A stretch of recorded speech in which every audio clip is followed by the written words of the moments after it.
We all find ourselves under the influence of things we can't quite understand, at least at times. And it can be easy to look at other people and point out the flaws in other people, maybe even reckon why people behave in certain ways. But we don't always understand why we behave in certain ways and why we think in certain ways and why we react to certain situations in certain ways.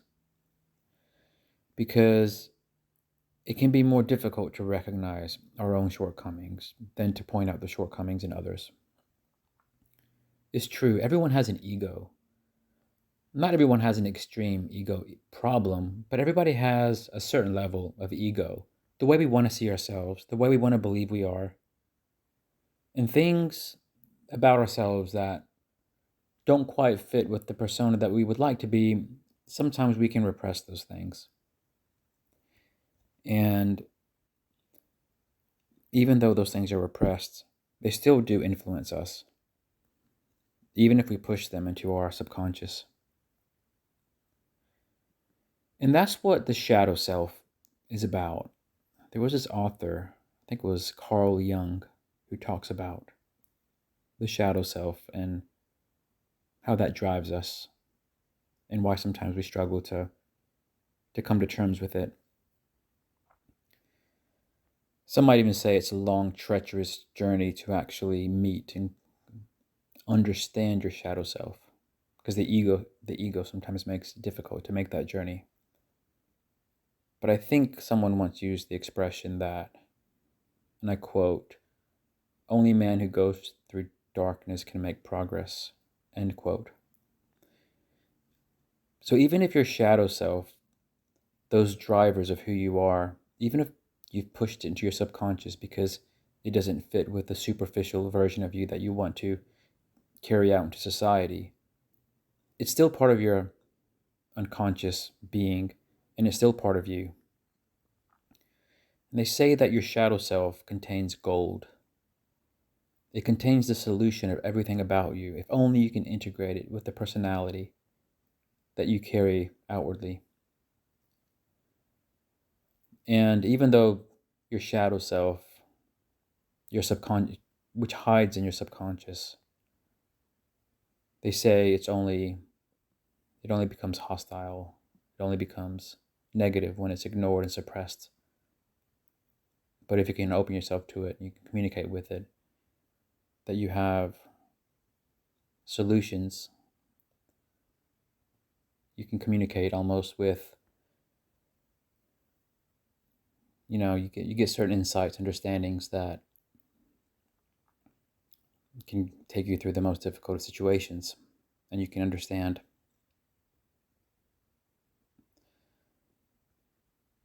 People sometimes grow up in society and they think, oh, society wants me to be a certain way. Maybe I'll be that way. Oh, my parents wanted me to be this way. I'll be this way.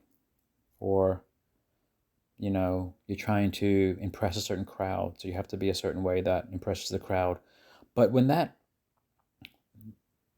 the version of you which tries to satisfy others, when you try to believe that is the only version of you and that you don't have a deeper self, including parts of yourself that were formed through trauma, formed through struggle and strife, when you don't accept that, your shadow does have a way of revolting against you. And then you have to try to tame it, which can't always be done easily. You know, the repressed aspects of you that are your shadow, they congregate in the subconscious version of you. And they kind of form this, they coalesce together into this alternative personality, unless you can accept it. The thing is, when you look at people who seem like they're nice, chilled, easygoing, but then when things are slightly not going according to plan, a slight difficulty arises, all of a sudden they become super stressed, super conflict prone, super erratic. These are people who try to attach themselves to their ego self that they want to think is the real version of them. And then when things in their life are not going according to plan, they kind of explode, or rather they implode. Because they believed, or they try to believe, that their ego self was the real them.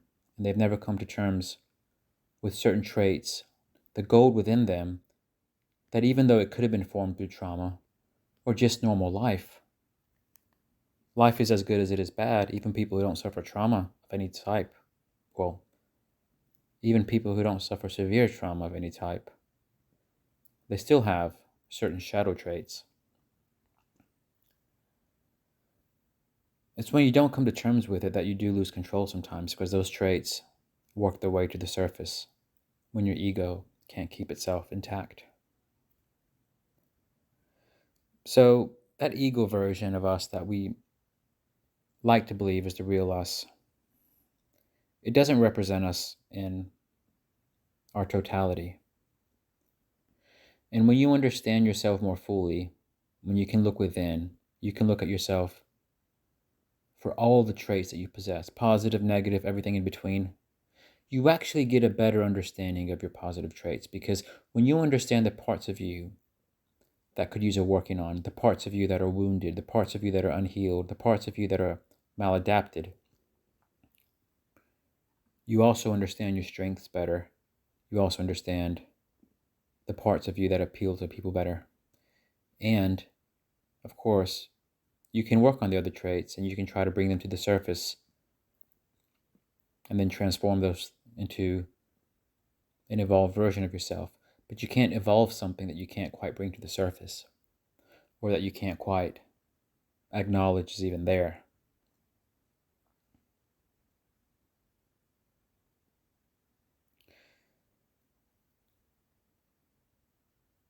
It's like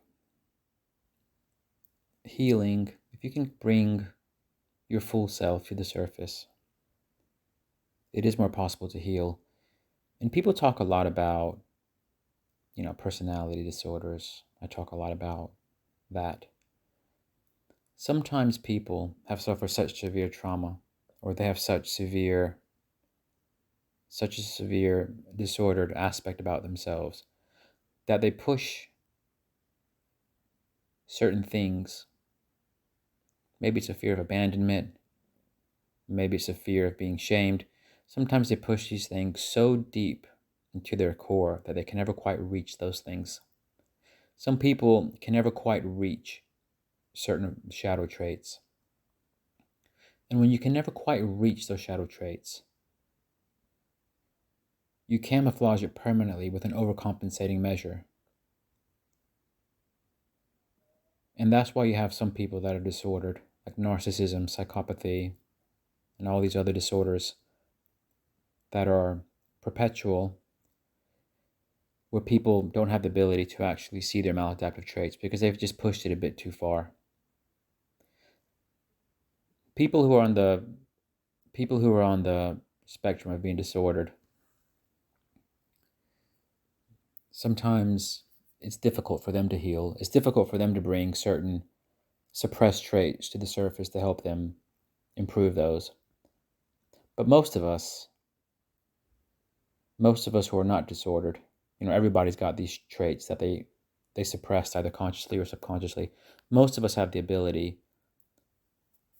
to mine for that gold, to help bring it out, to help merge those traits with our other traits, and then transform those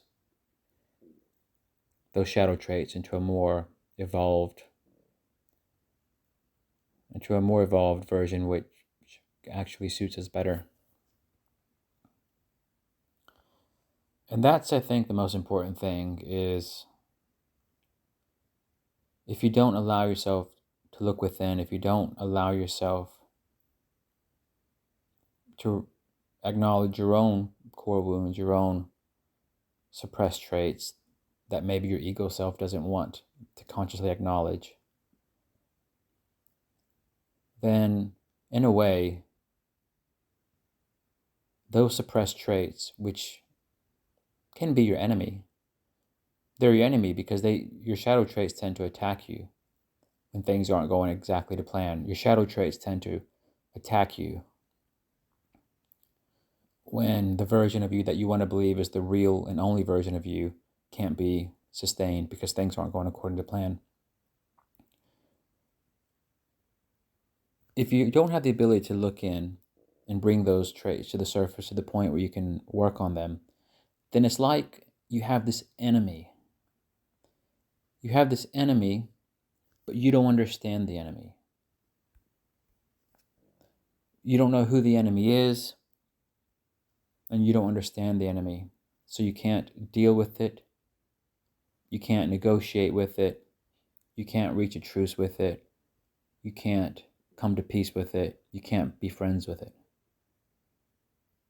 That's what happens when you don't have the ability to look within. And that's why so many disordered people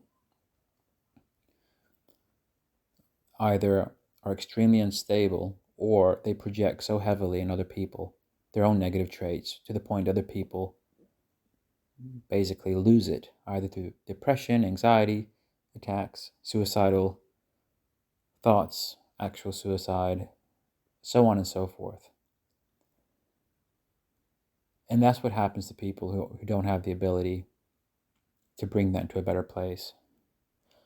And the way I see it, if you do have a lifelong enemy, or if you do have an enemy that's a potential threat, it's better to know the enemy and understand how it operates and try to reach a better position than to not know the enemy and not know how it operates. Thanks for watching.